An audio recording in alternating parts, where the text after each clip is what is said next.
पाकिस्तान बोलो बोलो पाकिस्तान पाकिस्तान जिंदाबाद।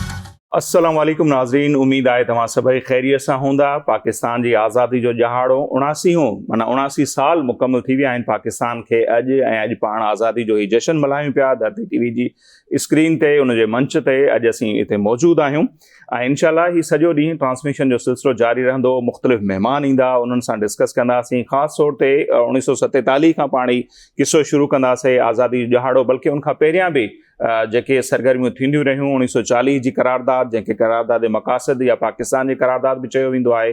1943 में वरी पाण ॾिसूं था जेको सिंध असेंबली ठहराव मंज़ूर कयो, ऐं सिंध असेंबली हिन मुल्क जी ख़ालिक असेंबली आहे। सिंध जा माण्हू, जंहिंमें साईं जी एम सैद साहब मुस्लिम लीग जे तरफ़ां ही ठहराव पेश कयो हो ऐं उहो मंज़ूर बि थियो। इन जे करे असीं चई सघूं था त असीं हिन मुल्क जा ख़ालिक आहियूं। असां ही मुल्क ठाहियो आहे, ऐं इनशाअल्लाह हिन मुल्क खे अॻिते वधाइण में बि पंहिंजो किरदारु जेतिरो थी सघंदो असीं किरदारु अदा कंदा रहंदासीं। सभु सूबा असांजा आहिनि, सभु माण्हू असांजा आहिनि, पर जीअं त शुरूआति सिंध खां थी आहे, सो असां अॼु जे ॾींहं ते पंहिंजनि माण्हुनि खे, ख़ासि तौर ते नौजवान नस्ल खे इहो ॿुधाइण बि ज़रूरी आहे त हिन मुल्क जे क़याम में, पाकिस्तान जे क़याम में सिंध जो केतिरो किरदारु रहियो। सो ॾाढो ज़बरदस्त अॼु जो ॾींहुं आहे, ऐं हिन ॾींहं खे सेलिब्रेट कंदासीं। मिली नगमा बि हूंदा ऐं अहम महिमाननि जी ॻाल्हि ॿोल बि हूंदी। उन दौर जूं यादूं, मौजूदा वक़्त जूं जेके हालतूं आहिनि, तक़ाज़ाऊं आहिनि, जेके अचीवमेंट्स आहिनि असांजूं, अॼु प्रोग्राम में असीं उन ते बि डिस्कस कंदासीं। ईअं जी बिल्कुल, थैंक यू नसीर साहब। इतने बड़े जीवन सागर में तूने पाकिस्तान दिया। सभिनी खां पहिरियों त हुन रब जा जेको आहे सो शुक्रगुज़ार आहियूं। अॼोको ॾींहुं दुनिया जी तारीख़ जो उहो ॾींहुं आहे जंहिं ॾींहुं दुनिया जे नक्शे ते हिकिड़ो ॿियो नंढो नक्शो उभरियो। जी नाज़रीन, अॼोको ॾींहुं माना असांजो पाकिस्तान हिकिड़ो नंढो ॿूटो जंहिं असांजे अॻुवाणनि जेके असांजा रहबर हुया, उन्हनि जेको आहे सो जीअं नसीर साहब ॻाल्हि कई त सिंध असेंबली सभिनी खां अॻु में ठहराव पास कयो। हुनजे नतीजे में इहो नंढिड़ो मुल्क पाण खे मिलियो। अॼु इहो वॾो हिकिड़ो वणु थी चुको आहे। हुनजी इलाही शाख़ूं आहिनि, उन्हनि जी शाख़नि मां असां बि फुटिया आहियूं, खोड़ माण्हू फुटिया आहिनि। ऐं अॼु सभु जेके हिन जा जेकी गुल आहिनि उहो मिली करे जेको आहे सो आज़ादी जो 79 जेको आहे सो साल मल्हाए रहिया आहिनि। तव्हां सभिनी खे तमामु घणी मुबारकूं हुजनि। इहे साल केतिरी कामयाबी सां गुज़रिया आहिनि, असां केतिरो कुझु माणियो आहे, केतिरो पिरायो आहे, इन में इहो ॻाल्हाईंदासीं। ऐं हिन मुल्क पाण खे छा ॾिनो आहे। ताज़ो ई जेको ईरान ऐं अफ़गान वॉर में, ईरान ऐं अमेरिका वॉर में जेको असांजो किरदारु रहियो, जेको पाकिस्तान वरी हिकु भेरो ॿीहर, हिकु त 14 अगस्त में उभरियो हुयो, वरी उन खां पोइ जेको ॿीहर हिन दुनिया जे नक्शे ते वरी सां पंहिंजी साॻी हैसियत बि हुन बहाल कई आहे, ऐं तमामु सुठो इंटरनेशनली असांखे मंचता मिली रही आहे। इन ते बि पाण ॻाल्हाईंदासीं। ऐं ज़ाहिर आहे ख़ुशी जो ॾींहुं आहे, जश्न जो ॾींहुं आहे, जश्न आज़ादी पाण मल्हाए रहिया आहियूं। त गीत बि हूंदा, महिमान हूंदा, ॻाल्हियूं हूंदियूं। अॼु पाण जेको आहे सो ख़ुशी सां अॼोको ॾींहुं मल्हाईंदासीं। महिमाननि जो तारुफ़ कराईंदासीं। जी बिल्कुलु, हिन पासे खां शुरूआति था कयूं। रिटायर्ड मेजर आहिनि सावल खान सोलंकी साहब, उहे असां सां मौजूदु आहिनि। सोलंकी साहब, तमामु घणी महिरबानी, तव्हां असांखे वक़्तु ॾिनो अॼु जी हिन ख़ासि ट्रांसमिशन में। ऐं अली गुल मल्हा साहब कंहिं बि तारुफ़ जा मोहताज न आहिनि, ऐं अवां सभई उन्हनि खे ॼाणो था, सुञाणो था। सभिनी जे चेहरनि ते मुर्कूं विखेरण में इन जो इंतिहाई अहम किरदारु आहे। ही असांजो फ़ख़्रु आहिनि, प्राउड आहिनि। सो अली गुल मल्हा साहब, अवांजी बि तमामु घणी महिरबानी, अवां पंहिंजो क़ीमती वक़्तु कढी आया। इमदाद सुमरा साहब असांजे ब्यूरो चीफ आहिनि कराची में धरती टीवी जा। इमदाद साहब, अवांजी बि तमामु घणी महिरबानी, अवां असांखे वक़्तु ॾिनो। जी, इन तरफ़ फज़ल करीम दादा भाई, तव्हांखे ख़बर आहे असांजे मुल्क खे उथारण में इंडस्ट्री जो केॾो वॾो कमु रहियो आहे। सरमायादारी ऐं जेकी बि असांजा मुल्क जो जेको हिकिड़ो असां बीठा आहियूं, उन में हिकिड़ो माना चवंदा आहिनि मेन जेको किरदारु आहे त असांजो जेको इंडस्ट्रियलिस्ट जो आहे, त इंडस्ट्रियलिस्ट असां वटि मौजूदु आहिनि। फज़ल करीम दादा भाई, अस्सलाम वालेकुम सर। वालेकुम अस्सलाम, थैंक यू सो मच। मुबारक हो आपको आज आज़ादी का जश्न आज़ादी आपको भी मुबारक हो। 79 years of independence of Pakistan आपको भी मुबारक हो। आपके चैनल की तवज्जो से पूरी कौम को बहुत बहुत मुबारक। जी शुक्रिया सर। ऐं ॿिया जेकी गेस्ट पाण वटि मौजूदु आहिनि, उहो बि कंहिं तारुफ़ जा मोहताज न आहिनि। उहो साबिक़ सफ़ीर आहिनि पाकिस्तान जा। मुख़्तलिफ़ मुल्कनि में मुख़्तलिफ़ हंधनि ते उन्हनि पाकिस्तान जी सफ़ारतकारी कई आहे। उन्हनि खे भलीकार कंदासीं। हसन हबीब साहब पाण सां गॾु मौजूदु आहिनि। अस्सलाम वालेकुम सर, वेलकम करते हैं आपको, और आपको भी बहुत बहुत मुबारक हो जश्न आज़ादी। हसन हबीब साहब, पानी धरती टीवी जो हमारी फैमिली का आप हिस्सा हैं। जब भी हमने आपको याद किया, आप हमें टाइम देते हैं टॉक शोज के लिए, मॉर्निंग शोज के लिए, हम आपके मशहूर हैं। सो बहुत शुक्रिया आप आए। सो सोलंकी साहब खां ई ॻाल्हि जी शुरूआत बिल्कुलु, कयूं हिन पासे खां सही। अच्छा सावल साहब अव्हां खां सम्झणु चाहियां पहिरियों त पाण अचूं त बेसिक जेको अॼु पाण ही ॾींहुं सेलिब्रेट कयूं पिया इन जी इंपॉर्टेंस केतिरी आहे अव्हां जे ख़्याल में जीअं प्रोग्राम खां पहिरियों पाण ॻाल्हायोसीं पिया न यूथ जे हवाले जी सां सर, त उन्हनि खे ॿुधाइण सो अॼु जो ही ॾहाड़ो उन जी अहमियत ते अव्हां रोशनी विझंदा पोइ पाण ॻाल्हि ॿोल्हि जे सिलसिले खे बिल्कुलु अॻिते सर, वधंदासीं असां पहिरीं ॻाल्हि त धरती टीवी जन ते मशहूर आहियूं तव्हां असांखे घुरायो तव्हां जी महिरबानी मां आया तव्हां असांखे मौक़ो ॾिनो ॻाल्हाइण जो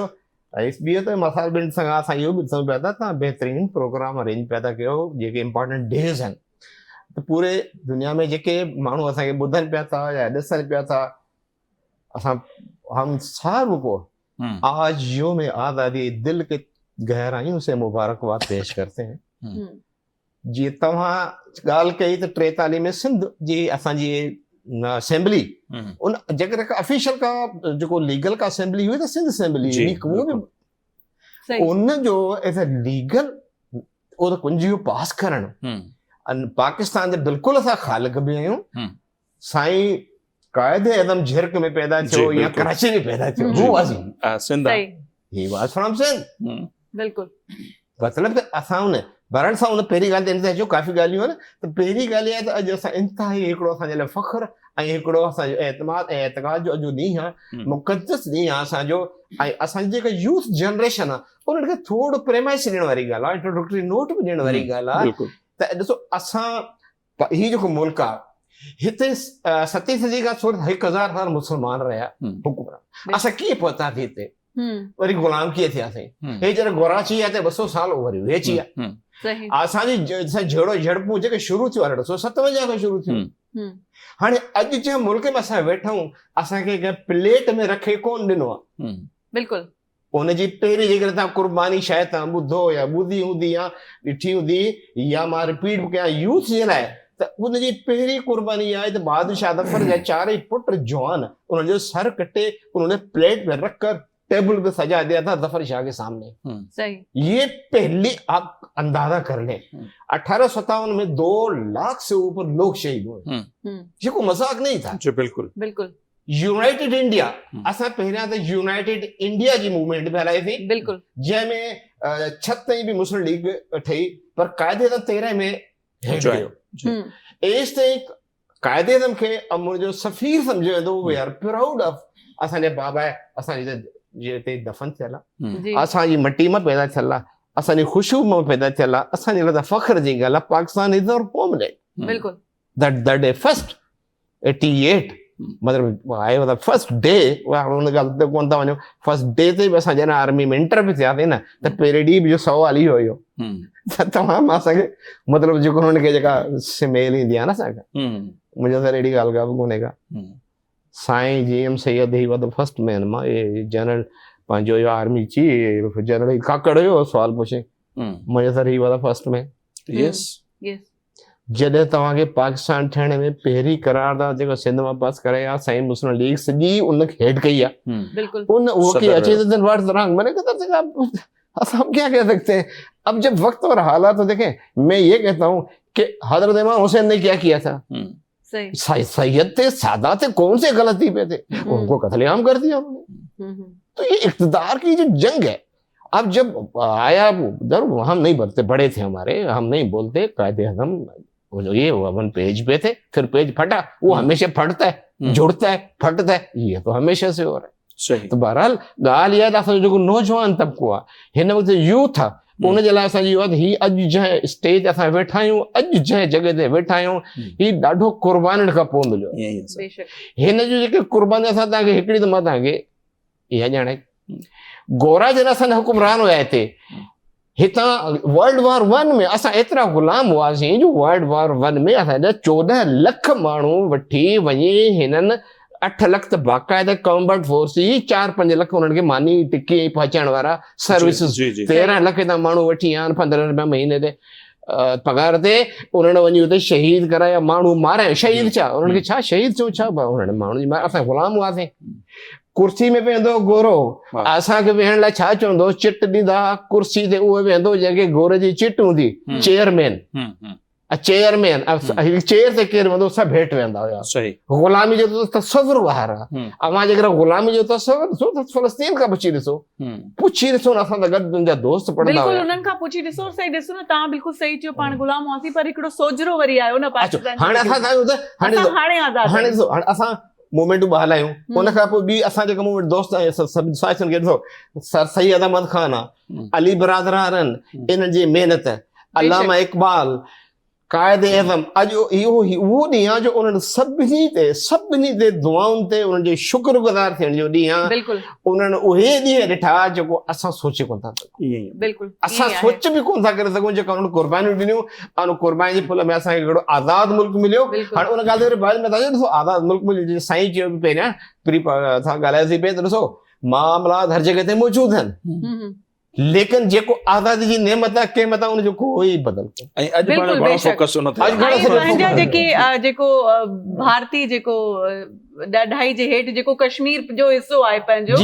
त उन्हनि जो हालत ॾिसो न उहो खुली करे पंहिंजी ज़िंदगी नथा जी सघनि त असांजो उहो ॿाहिरि कहिड़े नमूने रही रहिया आहिनि ऐं पाण हिकिड़े आज़ाद मुल्क में कीअं जी रहिया आहियूं उन ते पाण ॻाल्हायूं था आज़ादी जी सेलिब्रेशन पाण मल्हाए रहियूं सर आपकी तरफ आते हैं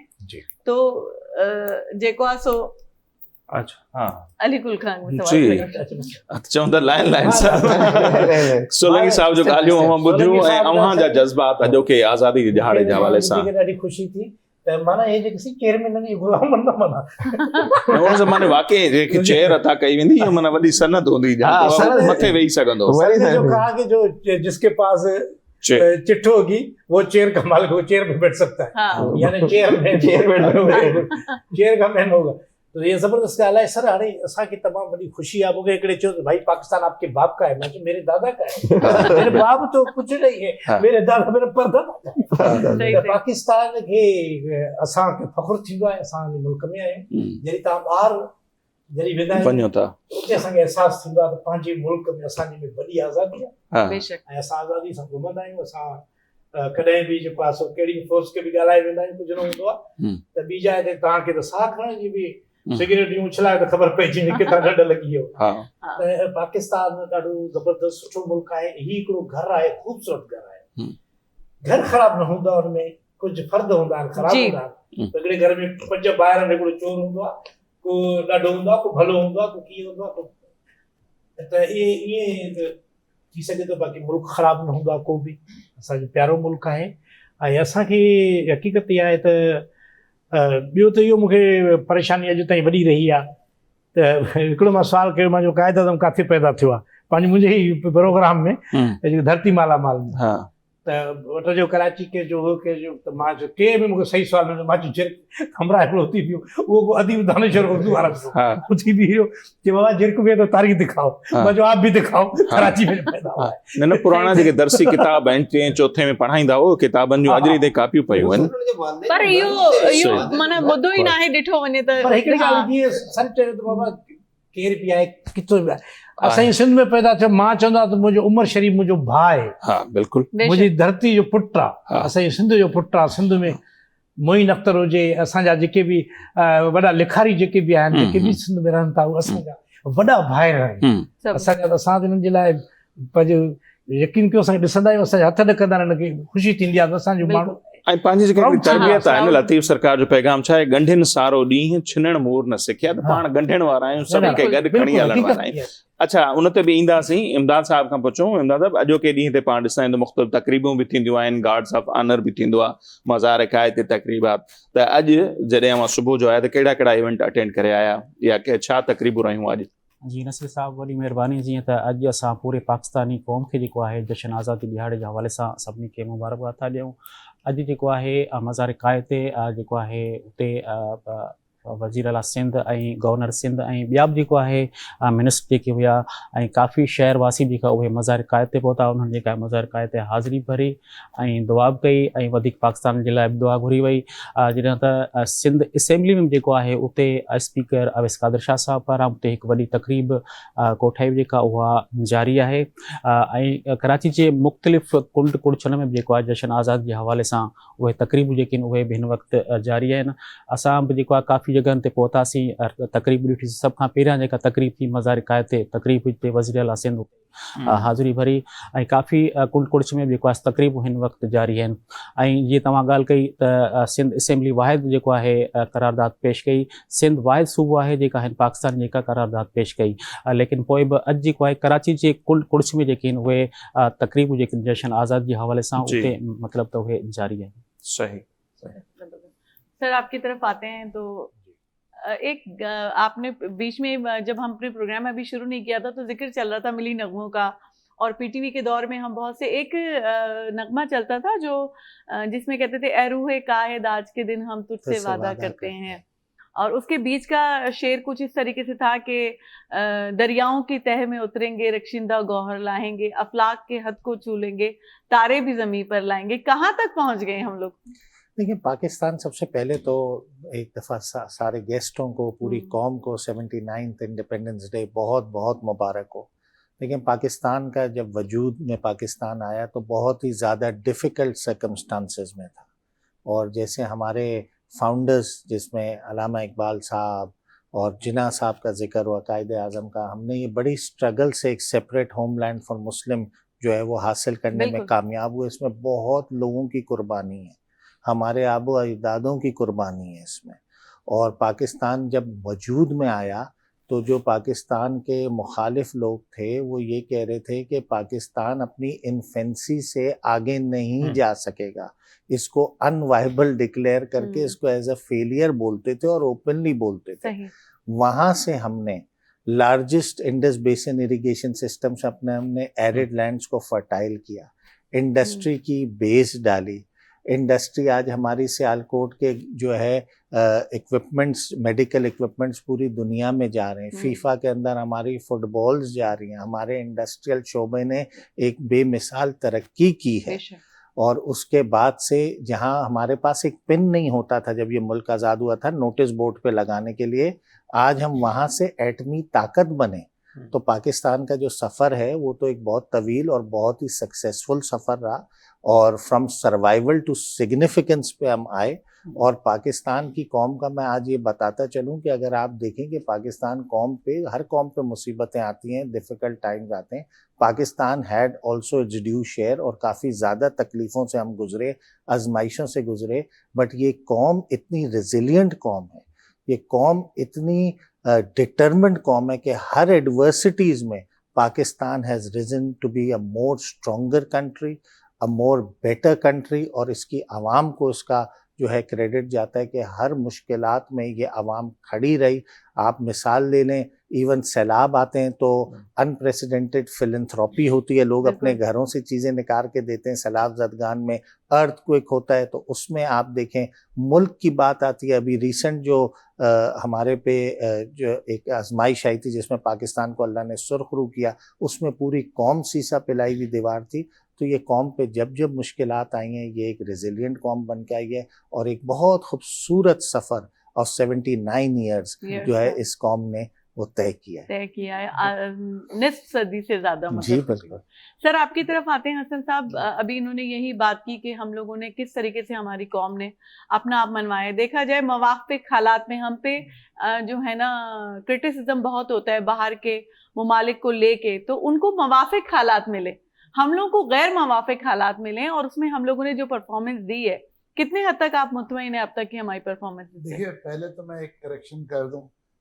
मेजर साहब ने भी और हमारे मल्ला साहब ने भी, कायद आज़म झिरक में पैदा हुए थे, I have no doubt about it. ये एक यहाँ कमिश्नर आए थे, उनको शौक था कि भाई छोटे से शहर में क्यों कायद आज़म पैदा हुए, तो उन्होंने हिस्ट्री को मॉडिफाई कर दिया। तो इससे अगर हम आगे चलें, आपका जो असल सवाल है कि हम कहाँ थे और कहाँ हैं, मैं एक दफ़ा रिसर्च कर रहा था,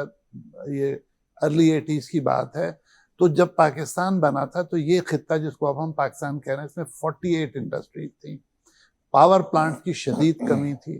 कराची में एक छोटा था तो, और एक शिकारपुर और हैदराबाद में था, इसके अलावा कुछ नहीं था। वो जो 48 इंडस्ट्री थी उनमें माचिस की भी फैक्ट्रियाँ शामिल थी और शक्कर वाली भी थी, कोई बेसिक इंडस्ट्री नहीं थी। अगर उस सफ़र से आप आगे चलें तो जो कुछ हमने अचीव किया है ये बहुत बड़ी चीज़ है। और इसमें जैसे हमारे दोस्त ने भी कहा कि इसमें कौम की रेजिलियंस की बात है, ठीक है, हम आजकल ज़रा सा प्रॉब्लम का शिकार हैं इकोनॉमिक, लेकिन वो मिसमैनेजमेंट है। अगर आप मुझसे पूछें पाकिस्तान के इतनी तरक्की के बावजूद मेजर प्रॉब्लम्स क्या हैं, तो हमारा सबसे बड़ा प्रॉब्लम इस वक्त मैनेजमेंट और एजुकेशन है। What we need is good management, अपने रिसोर्सेज का, अपने लोगों का। अब आप कौम की रेजिलियंस की बात कर रहे हैं, वो बुरे हालात में भी है, लेकिन द मिसिंग एलिमेंट इज कि उस सलाहियत को हम यूज नहीं कर पा रहे। और जितना हम यूजलेस एजुकेशन को प्रमोट कर रहे हैं इस मुल्क में, यकीन माने हम वही एजेंडा फॉलो कर रहे हैं जो अंग्रेज ने 1858 में कहा था। पहला एग्जाम जो ब्रिटिश गवर्नमेंट ने लिया था, यकीन माने हम उसी, और वो था स्लेव्स को पैदा करने के लिए। तो हम एक आज़ाद कौम को ज़बरदस्ती स्लेव बना रहे हैं। और जैसे और भी स्पीकर्स ने कहा, जो आज़ादी की अहमियत है शायद हमें पूरी तरह रियलाइज नहीं हो गई। हम लोगों ने लड़ाई नहीं की थी, हमने लीगल बैटल से पाकिस्तान जीता था। और हमारे यहाँ जो किलिंग हुई वो मोस्टली 1947 में हुई है, जब लोग बेचारे मूव कर रहे थे टू द न्यू। तो अगर हम लोग लड़के लेते तो वो था, लेकिन हमारे ये भी एक यूनिकनेस है कि हमने इतने बड़ी पॉपुलेशन के खिलाफ, एक इतने इस्तेमार के निज़ाम ब्रिटिश के खिलाफ एक लीगल बैटल से all of a sudden Pakistan लिया। क्यों, देखिए अदरवाइज हमारे लिए बहुत मुश्किल होता, हमारी पॉपुलेशन कम थी और स्कैटर्ड थी। तो ये देखते हुए हम एक यूनिक कंट्री हैं इस सिलसिले में कि हमने कम तादाद में होकर अपने आप को मनवाया। पहले सेपरेट इलेक्टोरेट पे गए, फिर वहाँ से बिल्टअप किया। बास सूबे तो हमें 1946 में आके मिले, जो बड़ा सूबा हमारा वो तो हमें 46 में आके मिला। सिंध पहला सूबा था जिसने माना और उसको फिर प्रमोट किया। तो हमारी जो कुर्बानियाँ हैं वो देखते हुए हमारे अचीवमेंट्स और ज़्यादा होने थे, लेकिन we should wish and hope के ये बहुत जल्दी अच्छे मैनेजमेंट से, अच्छे एजुकेशन और ट्रेड सिस्टम से ये मुल्क अपनी ग्रेटनेस अचीव करेगा। बिल्कुल, बहुत सही फरमाया सर, आपने बजा फरमाया। नाज़रीन, वाकई में ही पंहिंजी नौइयत जो अनोखो जेको आहे सो वाक़ियो हुयो, त न को झेड़ो थियो, न का वेड़ थी हुई, न को रत वियो हुयो, पर पाकिस्तान दुनिया जे नक्शे ते उभरी आयो हुयो। पाण जेको आहे सभु आज़ादी जी ख़ुशियूं मल्हाए रहिया आहियूं। इन सां गॾु कोई नंढी साई ते हलूं था, साई खां पोइ वरी मोटी था अचूं। ऐं कुझु नवां महिमान बि पाण खे ब्रेक खां पोइ जॉइन कंदा। पाकिस्तान बोलो बोलो पाकिस्तान, पाकिस्तान जिंदाबाद। पाकिस्तान बोलो बोलो पाकिस्तान, पाकिस्तान जिंदाबाद। जी नाज़रीन, ब्रेक खां पोइ हिकु भेरो ॿीहर हिन ख़ुसूसी ट्रांसमिशन में अवां सभिनी खे दिलि जे गहराइनि सां हिकु भेरो ॿीहर चऊं था भलीकार। आज़ादी जो ॾहाड़ो उनखे सेलिब्रेट कयूं पिया धरती टीवी जी स्क्रीन ते। ऐं ब्रेक खां पोइ पाण जीअं वापसि आयासीं, वञण खां पहिरियों मूंखे ॿुधायोसीं कुझु नवां महिमान असांखे जॉइन कंदा, सो उहे अची चुका आहिनि। ब्रिगेडियर बशीर आराई साहब असांखे जॉइन कयो आहे हींअर। ब्रिगेडियर साहब अव्हांखे भलीकार चऊं था, थैंक यू सो मच अव्हां आया। ऐं हुन सां गॾोगॾु तुफ़ैल संजराणी साहब, मौला मूंखे वॾी ॼमार ॾे, हमेशह ईअं मुस्कुराईंदा रहियो, असांजो प्राउड आहिनि, फ़ख़्रु आहिनि, सुहिणा लॻंदा आहे अली सो सुञाणप अव्हांजी ताज़ो माशाल्लाह। जेको उन्हनि सां हेल्थ जे हवाले सां इशू थियो, सिहतयाब थी आया आहियो, मौला मूंखे आबाद रखे। थैंक यू सो मच, अव्हां बि असांखे वक़्तु ॾिनो। मुंहिंजी तरफ़ां ई तव्हांखे वेलकम हुजे ऐं आज़ादी जो ॾींहुं तमामु घणो मुबारक हुजे। ऐं वरी सां उभरी आयो, तव्हां मुंहुं ॾेई आयो, जीअं हेॾी वॾी बीमारी खे तमामु सुठो लॻो तव्हांखे ॾिसी करे। वरी ख़ासि करम नवाज़ी साईं पोइ लतीफ़ साईं पंहिंजे लफ़्ज़नि में जेका क़ीमती ॻाल्हि करे विया, चए फ़क़ीर तॾहिं फ़र्क़ु कनि जॾहिं अमृत थिए अलाह। त जॾहिं बि असीं डॉक्टर वटि वेंदा आहियूं, इन उमेद सां वेंदा आहियूं त इन जी दवा लॻंदी, पोइ पाण डॉक्टर चेंज कंदा रहंदा आहियूं। डॉक्टर सही हूंदो आहे, फ़क़ियूं फ़र्क़ु कनि न, जिथे फ़र्क़ु थींदो आहे पोइ उते पाण ॿियनि खे बि डिसीजन ॾींदा आहियूं, यार फिलां वटि वियुसि, मूंखे ॾाढी तकलीफ़ ईअं ठीकु थी वई, यार इन खां वॾे डॉक्टर वटि वियुसि, फ़क़ियूं तॾहिं फ़र्क़ु कनि जॾहिं उमिरि थिए अक़ीदो वॾी शइ आहे। सही, त उन जी करम नवाज़ी आहे। मां कुझु ॾींहं जंहिं मरहले मां गुज़रियो आहियां, उन में जीअं चवंदा आहिनि हिंदी में चवंदा आहिनि त पुनर्जन्म, पुनर्जन्म ॿियो जन्म, ऐं उन ॿिए जन्म जो बि सफ़र ॾिसी आयासीं। वरी मोटी आयासीं त ॾिठोसीं साॻिया माण्हू आहिनि, असां कोन आयासीं। बहरहाल अल्हम्दुलिल्लाह, अल्लाह मूंखे वॾी हयात ॾिए, सदाईं आबाद। सेलिब्रेशन जेका आहे पाकिस्तान जी, उहा नसीब में हुई। ॾाढा सुठा था लॻो ड्रेस में बि जीअं हा। आया आहियो न कल्चर सही हिन बिल्कुलु। आज़ादी जे हवाले सां सो बशीर आरंग साहब असांजी ॻाल्हि ॿोल हली पई खां पहिरियों बि ज़ाहिर आहे आज़ादी जो ॾींहुं आहे उनखे सेलिब्रेट पिया कयूं कुझु यादूं माज़ी जूं ऐं अॼु जे ॾींहं जी अहमियत जे हवाले सां जेकॾहिं हूअं पंहिंजा ख़्याल जेके आहिनि उहे शेयर कयो पोइ ट्रांसमिशन खे ॾिसो त हाणे 79 असां मल्हायूं पिया पूरा और कयासीं। अल्लाह जी शुक्र आहे त इंडिपेंडेंट स्टेट आहियूं इहो इलामा इक़बाल जो ख्वाबु हो जेको ऐं तव्हां ॾिसो त 200 साल हिंदुस्तान ते जेके ब्रिटिश राज हो हुनखे कीअं असांजे वॾनि असांजे बुज़ुर्गनि असां अबाबाए क़ौम कीअं जदोजहद कई ऐं पुरअमन जदोजहद कई सही। अॼु तव्हां ॾिसो त थोरो बि को ॻाल्हि हूंदी आहे त उहो पुरुष तशद्दुद जेके आहे न उहो बिल्कुलु। मूवमेंट थी वेंदी आहे पर केतिरी लंबी जदोजहद हुई ऐं हिकिड़ा आइडिया हो त दो क़ौमी नज़रिया जेके आहे असांखे उन ते हलणो आहे ऐं पुरअमन जदोजहद कढी जदोजहद करे कुर्बानियूं आहिनि पर मुंहिंजे ख़्याल में त जेके जदोजहद हुई हुन में कुर्बानियूं घटि हुयूं पर जॾहिं उहो जदोजहद में कामयाबु थी आहे ऐं माइग्रेशन थी हुन माइग्रेशन में असांजे बुज़ुर्गनि जूं असांजी भेण जूं माउनि जूं असांजी कुर्बानियूं हुयूं शहीद थिया झगड़ा थिया पर इहो हुनजो रिज़ल्ट छा निकितो त असां अॼु इंडिपेंडेंट वेठा आहियूं ऐं दुनिया में पाकिस्तान जो नालो आहे उहो अलॻि ॻाल्हि आहे त जेके एम हुआ असांखे जेके टारगेट ॾिना हुआ त पाकिस्तान में छा थींदो इंडिपेंडेंट हूंदी मज़हबी आज़ादी हूंदी पॉलिटिकल आज़ादी हूंदी हू असां अञा ताईं अचीव कई आहे या न कई आहे ऐं जेके बि मुल्क आहिनि उन्हनि जी तव्हां ॾिसो त जेके तारीख़ी उन जी उमिरि हूंदी आहे असांजी अञा 79 ईयर आहे कुझु बि न आहे के मुल्क खे के क़ौम खे नालो पैदा करण में पर शुक्र अल्हम्दुलिल्लाह कि ॾिसो 2-3 सालनि में असां दुनिया में असांजो नालो आहे ऐं जेके दुश्मन आहिनि जेके सुपर पावर आहिनि उहो असांजे अची चवनि था त बाबा असांजो मुआइदो करायो असांखे अञा जी जंग असांजी ख़तमु करायो त अल्लाह जो शुक्र आहे त असां हाणे इंडिपेंडेंट स्टेट आहियूं ऐं इंशाल्लाह जेके असांजा इकनॉमिकल इशूज़ आहिनि पॉलिटिकल इशूज़ आहिनि बाक़ी जेके आहिनि असां हुनखे बि हल करे वेंदासीं ऐं जहिड़े ट्रैक ते असां चढ़िया आहियूं ऐं सॼी क़ौम खे अॼु ऐं मुबारकबाद ॾियां थो त तव्हां ख़ुशि थियो तव्हांजे बुज़ुर्गनि जूं जेके कुर्बानियूं आहिनि हाणे हुनजो तव्हां फल पिया खायो इंडिपेंडेंट न त ॾिसो तव्हां त मुस्लमाननि जो इंडिया में छा हाल आहे जेकॾहिं असां पाकिस्तान न ठहे हा त पोइ असां बि उहो ई जहिड़ा असांजा थियनि हा असांखे मज़हबी आज़ादी बि न हुजे मस्जिद न ठाहे सघूं हा नमाज़ न पढ़े सघूं था अॼु असां इंडिपेंडेंट असांजे इंटरनल मसइला जेके बि हुजनि पर असांजो दुनिया में असांखे मञे थी पाकिस्तान इंडिपेंडेंट स्टेट आहे ऐं उहो बि न्यूक्लियर स्टेट आहे वाहिद मुस्लमान स्टेट आहे जंहिंजी हाणे इज़त आहे ऐं जेके मुस्लमान स्टेट बाक़ी आहिनि उहे असां सां डिफेंस पैक्ट साइन करनि बाबा जेकॾहिं असांखे डिफेंस जी ज़रूरत पई त पाकिस्तान आहे जेके असांखे अची बचाईंदो शुक्र अल्हम्दुलिल्लाह तुर्की जो बि इज़ाफ़ो थियो शुक्र अल्हम्दुलिल्लाह सऊदिया टर्की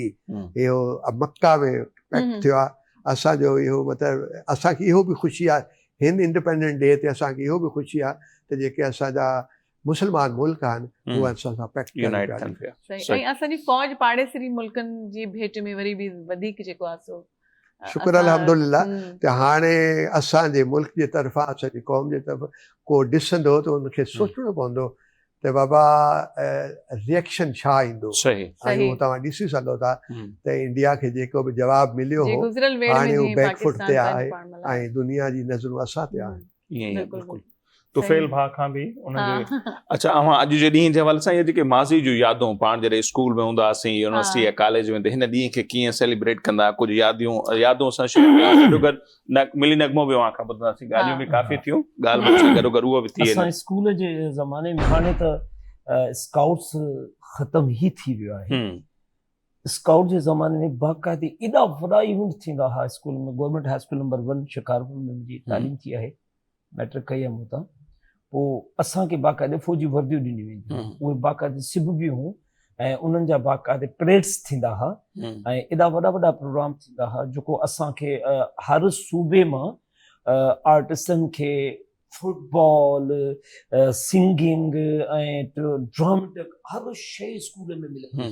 बाक़ाइदे। उहो हाणे ख़तमु थी वियो, उहो कल्चर ई ख़तमु थी वियो आहे।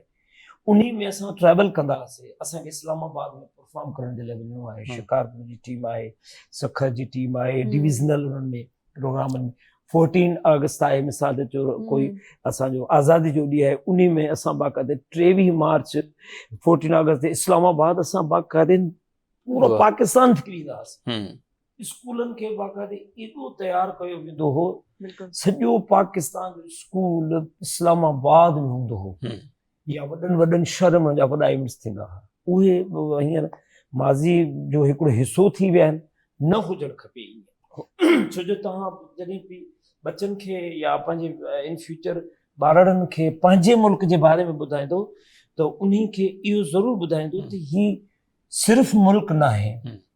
ही आज़ादु मुल्क आहे। तव्हां जंहिं मुल्क में रहो था, ही आज़ादु मुल्क आहे। असीं फ़ख्र सां पाकिस्तानी आहियूं। मां पूरी दुनिया में वेंदो आहियां, ट्रैवल कंदो आहियां। 14 अगस्त जा असां प्रोग्राम करणु वेंदा आहियूं। मां हिकिड़े ॾींहुं जिद्दा में हुजां, इतफ़ाक़ सां ॿिए ॼाड़े 14 अगस्त हुजे, मां वेठे वेठे सोचियुसि त यार 14 अगस्त मां हुते शोज़ वग़ैरह कंदो आहियां, पोइ हिते जिद्दा में बि एम्बेसी आहे,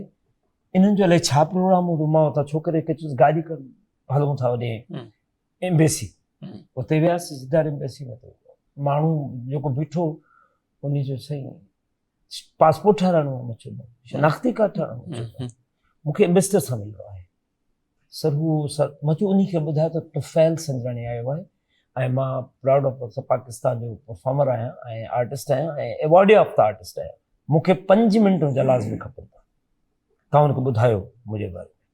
ॿाहिरि बीठो, हा उते सिर्फ़ु शनाख्ती कार्ड पासपोर्ट जो माण्हू अचनि था, या जेके एम्बेसी जा पंहिंजा इवेंट्स हूंदा आहिनि उन में पोइ पंहिंजे मेंबरनि खे ई सॼो घुराईंदा। मूंखे एम्बेसडर घुरायो मथे, मां हुनखे पंहिंजा वीडियोस ॾेखारिया, पंहिंजी सुञाण कराई। पोइ वरी उहो सीट तां उथी करे वरी अची मूंखे शेकिन की वाक़ुफ़ कयो। मुंहिंजो सर तव्हां 14 अगस्त जे सिलसिले में छा कंदा आहियो जिद्दा में? चई मुंहिंजे हाउस ते हिकिड़ो तमामु वॾो प्रोग्राम थींदो आहे, उनमें सुठा सुठा दोस्त ईंदा आहिनि, ॿार राय स्कूलनि जा ईंदा आहिनि, पाकिस्तानी स्कूल आहे। मां चयो सर मां बि पार्टिसिपेट करणु चाहियां थो, मां परफॉर्म कंदुसि। चई इहो त असांजे लाइ एज़ाज़ थी वेंदो त पाकिस्तान जेको आर्टिस्ट आहे, जेको पाकिस्तान जे लाइ एतिरी जुस्तजू रखे थो, असां वटि पाण आयो आहे ऐं तव्हांखे दावत आहे। पोइ उन्हनि स्पेशल मुंहिंजे लाइ डबल साउंड सिस्टम घुरायो, पोइ कुझु ट्रैक्स हुया हुते। एॾो ज़बरदस्त प्रोग्राम थियो जो ॾाढो मज़ो आयो हुन में। इहा मुंहिंजी पंहिंजी ज़ाती ख़ुशी हुई, छो जो मां कंहिं मुल्क में हुयुसि ऐं मूंखे ख़बर आहे त हिन मुल्क में मुंहिंजे पाकिस्तान जी एम्बेसी आहे, त उन में वञी मां पाण पार्टिसिपेट कयां त उन्हनि खे चवां त भई मूंखे पंहिंजे मुल्क सां मोहबत आहे। सही, ज़बरदस्त। ऐं हीअ मोहबत जो जेको जज़्बो आहे, असां पूरी दुनिया में जॾहिं बि वेंदा हुअसि त मां हिंदुस्तान बि वियो आहियां खोड़ दफ़ा प्रोग्राम, पोइ असांखे सवाल जवाब कंदा आहिनि इंटरव्यूज़ में, जी आप ये बताएं कि आपके लोग हमारे बारे में क्या कहते हैं। मैंने बोला मुझे ये बताएं कि आपकी लता जी हमारी नूरजहां के बारे में क्या कहती है। मैं कलाकार, मुझसे कला की बात करें, सियासत की बात, वो क्यों ना मुझे आपके मेहदी हसन हमारे बारे में क्या बात करते हैं। मैंने बोला जो सियासी लोग हैं आप उनके साथ सियासी बात करें, हमें कलाकार हूँ, मैं आर्टिस्ट हूँ, मैं बॉम्बे में परफॉर्म करने हैं, मुझसे परफॉर्मेंस के बारे में, हमसे मोहब्बत की बात करेंगे। आपकी आवाज उस सरहद पार आती है यहाँ पर, तो हमारी आवाजें भी आपको वहाँ सरहद पार आती है वहाँ पर, और उसको लोग पसंद करते हैं, अप्रिशिएट करते हैं। असां भी चाहींदासीं हमारी आवाज में लुत्फ अंदोज़ थियूं जेके हिते सभु वेठा आहियूं। मौक़ो बि आहे, तव्हां बि आहियो। जी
पाकिस्तान, इस पे कुर्बान मेरी जान। ये मुल्क हमारी है पहचान, ये मुल्क हमारी है पहचान, इसके दम से हमारी शान।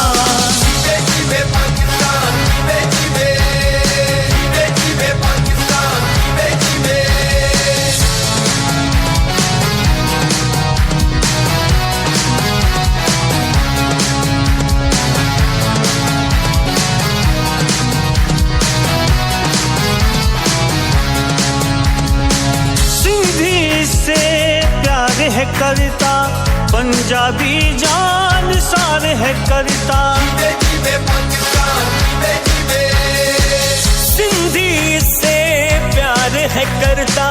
पंजाबी जान सार है करता। बलोच कहे ये शाद रहे, बलोच कहे ये शाद रहे, आबाद रहे ये बोले पठान।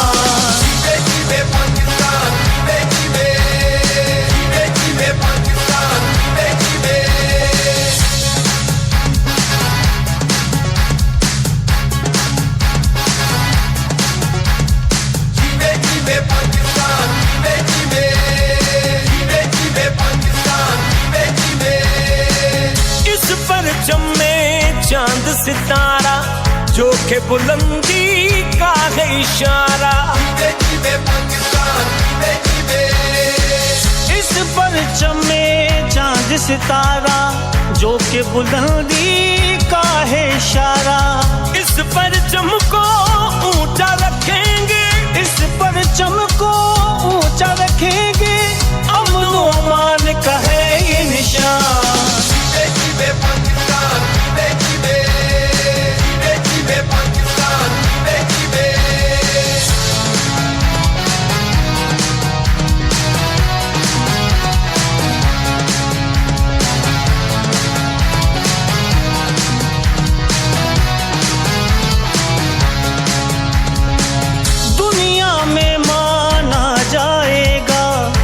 जज्बा भी रंग लाएगा, दुनिया में माना जाएगा, ये जज्बा भी रंग लाएगा। एक दिन दुनिया भी देखेगी, एक दिन दुनिया भी देखेगी, कश्मीर बनेगा पाकिस्तान।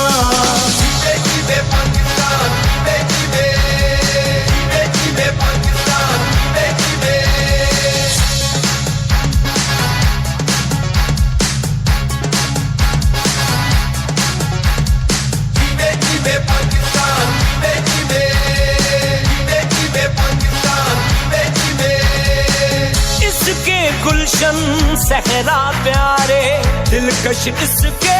सारे नजारे, इसके गुलशन सहरा प्यारे, दिलकश इसके सारे नजारे। रहे सलामत वतन हमारा, रहे सलामत वतन हमारा, असगर के दिल का है अरमान।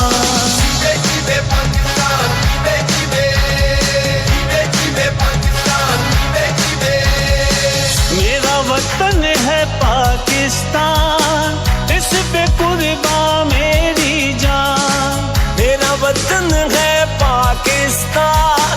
इस पे कुर्बान मेरी जान। ये मुल्क हमारी है पहचान, ये मुल्क हमारी है पहचान, इसके दम से हमारी शान।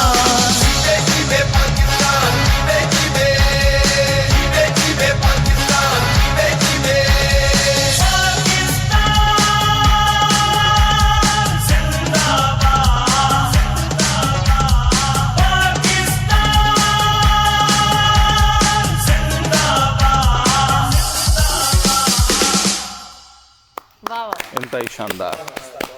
ज़बरदस्त, वरी सां माशाल्लाह। जेको आहे सो असांजे अंदरि सां तमामु घणी एनर्जी भरे छॾी ईअं ॼण पेट्रोल पइजी वियो उहे पेट्रोल मां अच्छा नसीर साहब तव्हां पुछो पिया उन्हनि खां जेको आहे तव्हांखे यादगिरी हुजनि नंढे हूंदे तव्हां कीअं माना सेलिब्रेशन तव्हां कुझु पंहिंजी बि त खिपरे जी यादगिरियूं शेयर कयो तव्हां जे हुते कीअं असांजो हाई स्कूल में तकरीब हाई स्कूल खां जेकॾहिं पाण हुआ त प्राइमरी खां थींदो आहे पर हाई स्कूल में वॾे पैमाने ते इवेंट थींदा हुआ उहो ई स्काउट्स जो ज़मानो ऐं ॿियो टियों ॾाढे ज़बरदस्त अंदाज़ सां ऐं मूंखे बि ईअं हूंदो कुझु हा गेम बि थींदियूं हुयूं मिली नगमा ॻाइण जो शौक़ु बि हूंदो हिकिड़ो साल अहिड़ो बि थियो जंहिंमें मिली नगमे पहिरीं पोज़ीशन मुंहिंजी आई तकरीर में पहिरीं पोज़ीशन पहुची आई ऐं नात पढ़ण में बि सो खोड़ अच्छा वो जेको डोरी में जेको सूप लड़कियल हूंदा हुया कॾहिं उहो गेम खेॾी था सही नाम खटियल उहे तस्वीरूं बि आहिनि अॼु ॾींहं ताईं मूं वटि सो माशाल्लाह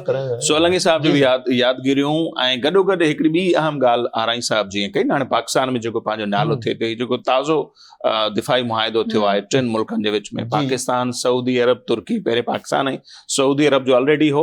सो इहो जेको पाण हिकिड़ो ख्वाब बि आहे न इस्लामिक नेटो जो त कुझु माण्हू चवंदा छा सूरत हाल उन पासे वञे थी ऐं इहो हिकिड़ो ड्रीम त आहे जी सर असर ये था कि जेका हीअ प्रेज़ेंट सिचुएशन थी आहे न करंटली जेका पाण में जेको हीअ जहिड़ो थियो आहे ईरान ऐं उन्हनि जो अमेरिका हाणे उन में हिकिड़ी ॻाल्हि त तमामु वादे अची वई आहे त असांजो जेको किरदारु हुयो पहिरियां बि हुयो अफ़गान वार में 40 साल असां हिननि सां जॾहिं 1940 असांजे बाबा आहे असां वेस्टर्न कंट्री सां हलाइज़ हुआसीं नेचुरली असांखे we have to live with someone either west or east असां हिननि सां हुआसीं अच्छा बहरहाल असां जॾहिं ही मुल्क असांजो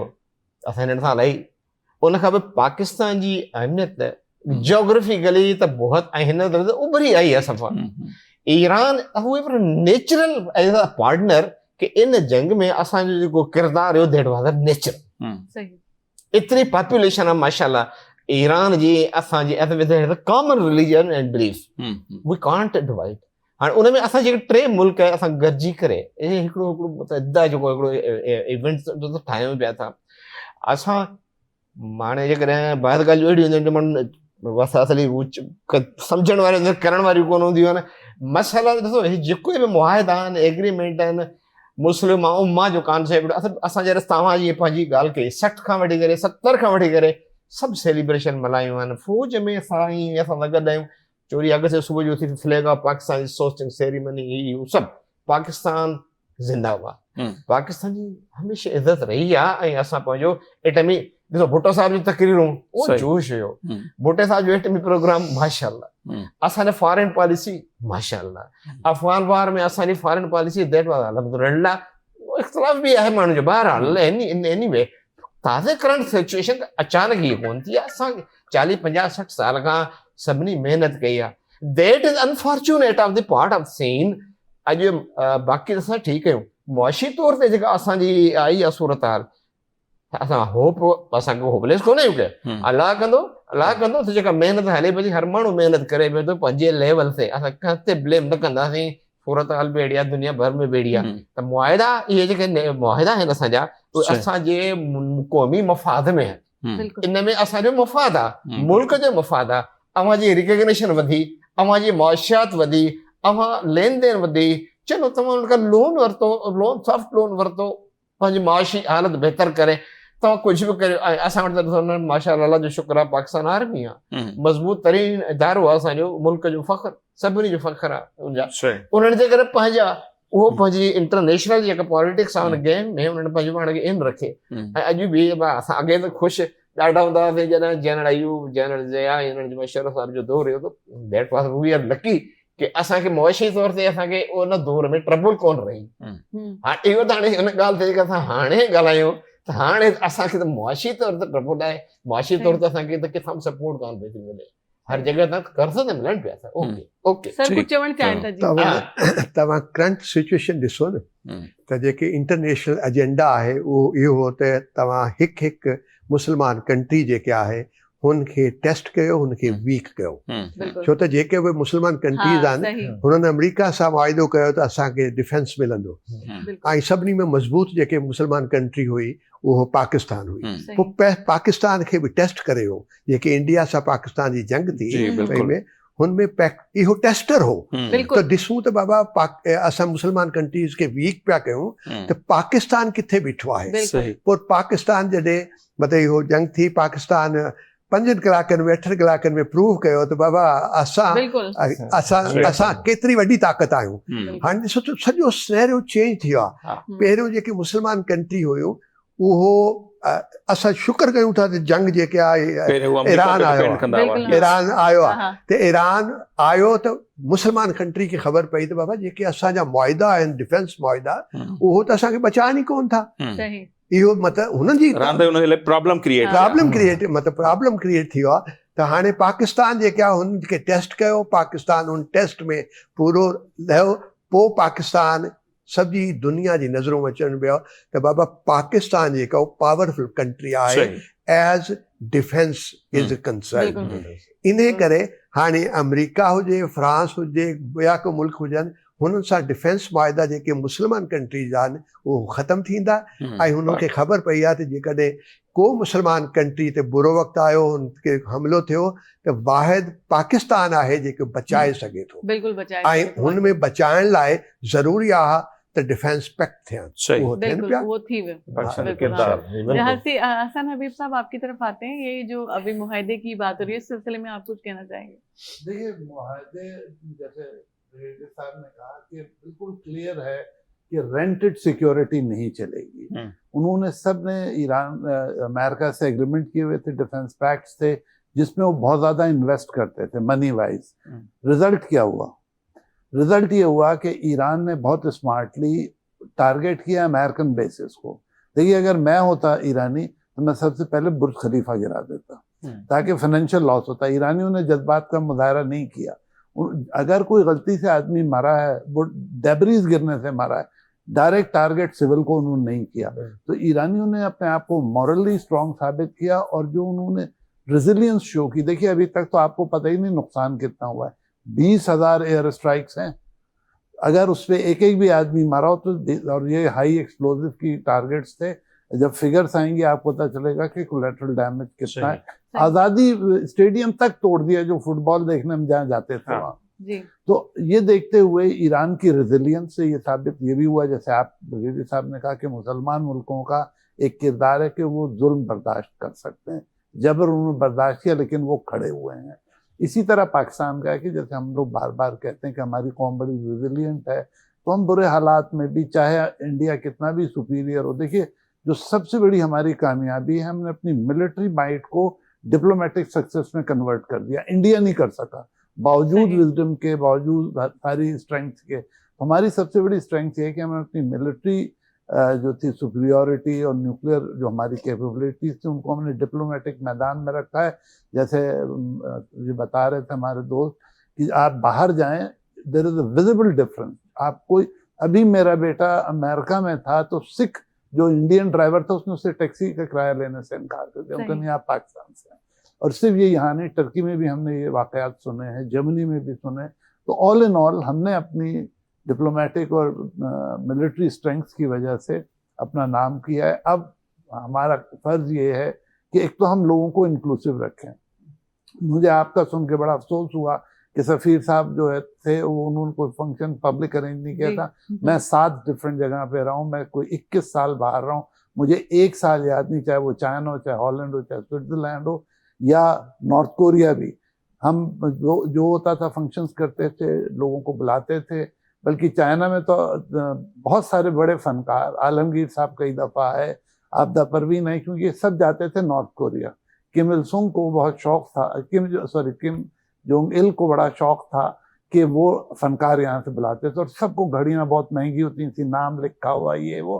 तो वापसी में हम उन्हें पकड़ लेते थे। तो हमारा जो भी फंक्शन होता था उसमें सारे लोगों को हम बुलाते थे, बाद औकात फॉरेनर्स को भी बुलाते थे कि भाई ये, और बड़े हॉल्स में भी हम वो करते थे। तो क्योंकि जो आपका जज्बा यहाँ है वो उससे ज्यादा होता है जब आप बाहर जाते हैं। ऐसे पाकिस्तान में हो सकता है फंक्शन हो रहा है, आपके मैनेजर थकान है, कुछ है, बाहर सब लोग आते थे। तो हम पाकिस्तानियों का पता जब चलता है जब वो बाहर होते हैं, they are better Pakistani outside Pakistan, और उनमें आपस में भी फिर आपको कुछ नहीं पता चलेगा कि सराइकी बोल रहा है, ब्रावी बोल रहा है, कुछ और बोल रहा है, दे आर ऑल पाकिस्तानी। अगर वही हम ट्रांसलेट यहाँ कर लें जज्बा, तो आप यकीन माने we can achieve greater heights. तो डिप्लोमेसी से भी हमें अपने कल्चर को, अपने आर्ट को, सबको, और इसमें ये नहीं सोचना चाहिए कि कौन क्या है, हम वी आर वन फैमिली। अगर हम एक फैमिली के कॉन्सेप्ट पे चलेंगे तभी ये मुमकिन। अब हम पुरानी बातें छोड़ दें कि क्या हुआ था। अगर आपको कभी सिंध में जो चेंज आई GM सैयद साहब था, जो कभी आप ऑफ द रिकॉर्ड सुन लीजिएगा, my father was municipal officer और मैं सारे सिंध में रहा हूँ, यू नेम अ सिटी में वहाँ रहा हूँ। मैट्रिक मैंने शहदादपुर से किया, जैसे आप लोग बता रहे थे, हम लोग भी पहले स्कूल में डिबेट्स होती थी, उसके बाद स्काउट आगे, बैंड पीछे, हम पूरे शहर का राउंड करके आते थे और पूरा शहर अपलॉट करता था। दैट वाज जो इंतजार होता था लोगों को कि ये सितंबर है, 23 मार्च है, 14 अगस्त है, तो पूरा शहर हमारे साथ होता था जिसमें। तो अगर हम उसी जज्बे को रिक्रिएट कर लें तो हमसे अच्छी कौन नहीं है। एक मैं इससे मैं ऐड कर लूं, शायद हम मिस आउट कर गए इस पूरे सिनेरियो में। ये जो बना है, ईरान ने जो रेजिस्टेंस पावर दिखाई है, this was wonderful. Really we are happy inside the core of our. जो उसने पावर दिखाई, जो उसने रेजिस्टेंस पावर दिखाई, जो उसने लड़ाई लड़ी, उसने मौका हमें दिया अच्छे सफारतकारी का। अगर वो बगरी हो जाता हमें कुछ भी नहीं मिलना था। सही। क्योंकि आज तक अमेरिका से किसी ने इस तरह जंग लड़ी ही नहीं है जो उन्होंने लड़ी है। बेशक। हमने तो हमेशा ही एक और तरीके से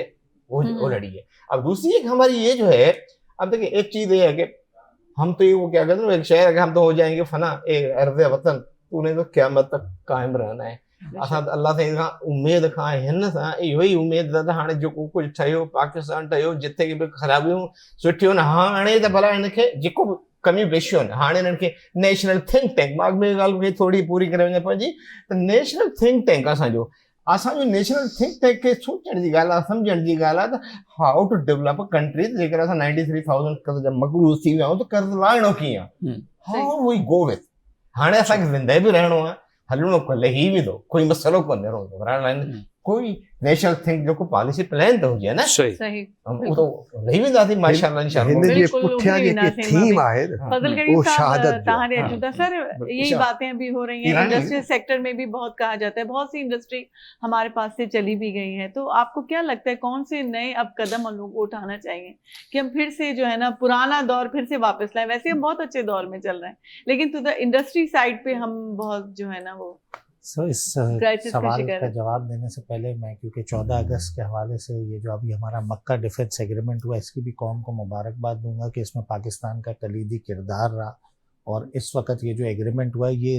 इस खित्ते के अंदर एक पीस का जामिन बनेगा। आजकल डिप्लोमेसी जो है वो सॉफ्ट डिप्लोमेसी, एम्बेसडर साहब knows much better than me, but आजकल अब हार्ड डिप्लोमेसी थ्रू फोर्स जो है या स्ट्रेंथ टू इंश्योर पीस अब हो गया वर्ल्ड का कॉन्सेप्ट। तो पाकिस्तान ने इस पूरे जो इवेंट हुई पिछले साल से मार्का हक से अब तक, उसने एक रेलेवेंस जो है वो और उजागर हुई पाकिस्तान की, और पाकिस्तान का एक कलीदी किरदार रहा इस हवाले से। और ये भी जो एग्रीमेंट हुआ है, मैं समझता हूँ इससे पूरे खत्ते में अमन व अमान का जामिन बनेगा। जहाँ तक आपकी बात है इंडस्ट्रियलाइजेशन की, तो देखिए पाकिस्तान जब क़याम में आया था तो पाकिस्तान का मॉडल जो है वो दूसरे ममालिक भी लेकर गए थे डेवलपमेंट का, 5 years डेवलपमेंट और फर्दर। लेकिन उसके बाद हमारे कुछ जो है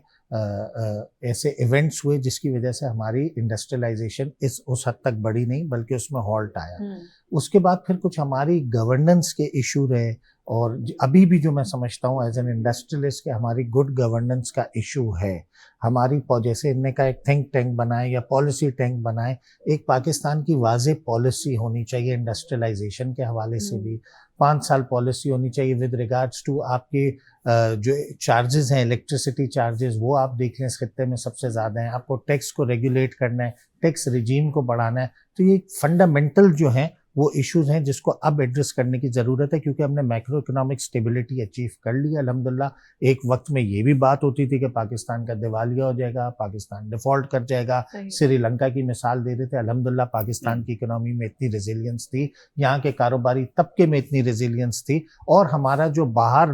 डायोस्पोरा है पाकिस्तानी, उसने भी मुल्क को सपोर्ट किया। आज हम उस प्रॉब्लम से निकल के दोबारा स्टेबिलिटी के रूट पे आ गए, बट कुछ जो फंडामेंटल इश्यूज हैं उसको हमने अभी एड्रेस करना है। और ये जो हमने डिप्लोमेटिक गेम किया है वर्ल्ड में, जो हमने ये एक इमेज बनाई है, अब इसको मार्का मईशत में कन्वर्ट करने का वक्त आ गया है। सही, बहुत ज़बरदस्त। जी नाज़रीन, तमामु सुठियूं ॻाल्हियूं हली रहियूं आहिनि ऐं पाण आज़ादी जी जेके आहे त ख़ुशियूं मल्हाए रहिया आहियूं, सुठी कचहरी थी रही आहे, नंढी साई ठहे थी, हाणे नंढी साई वठी पाण वरी मोटी था अचूं।